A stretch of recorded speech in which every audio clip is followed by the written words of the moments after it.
Things aren't always as they seem in the wilds of Virginia.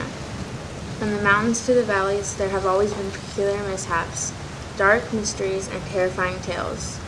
But perhaps the most famous to come out of the South is one of the supernatural elements. It is a story of darkness, loss, death, and new beginnings. This is our story.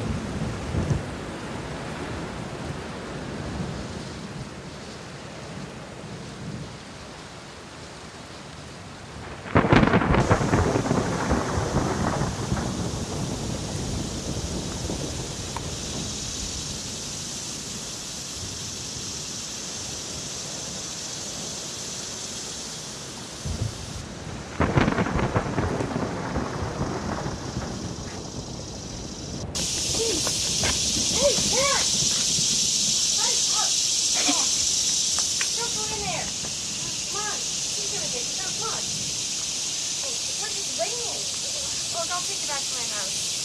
Get you warmed up. This way.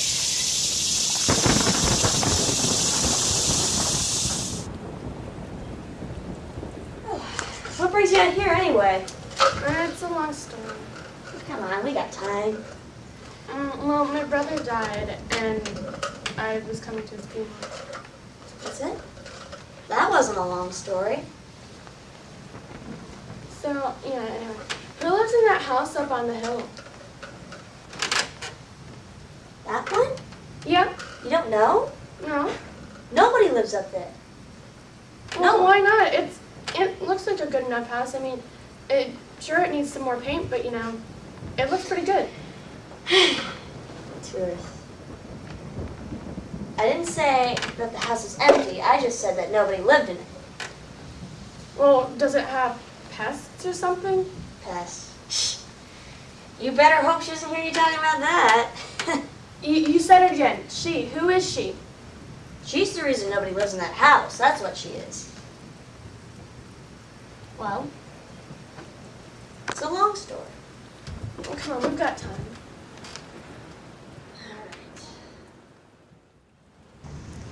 Well, a long time ago, before you or I were born, the old house on the hill was full of life.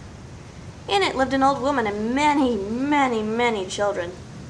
Well, it was a bit like an orphanage, you see.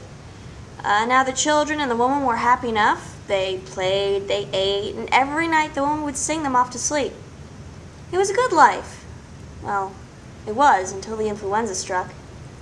The children were the first to get sick. The woman worked hard singing to them and cradling them in her arms, but one by one, they slowly faded away.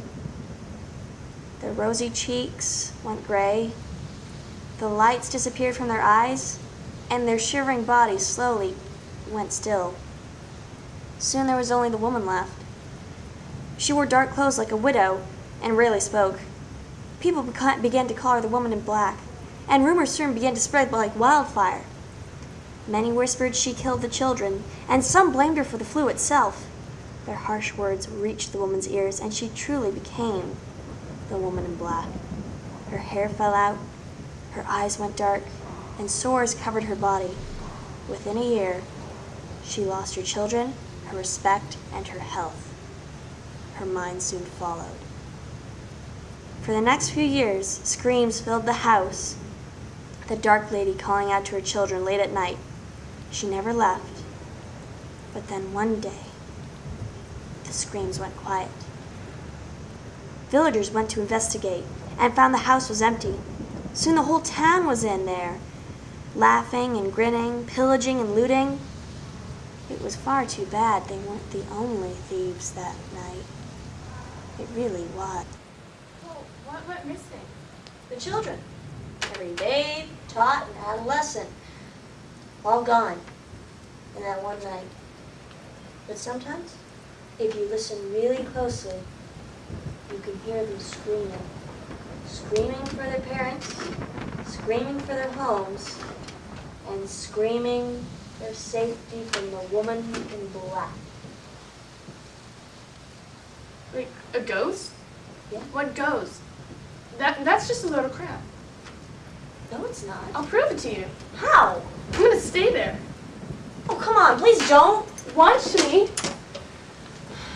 She's gonna kill you! So?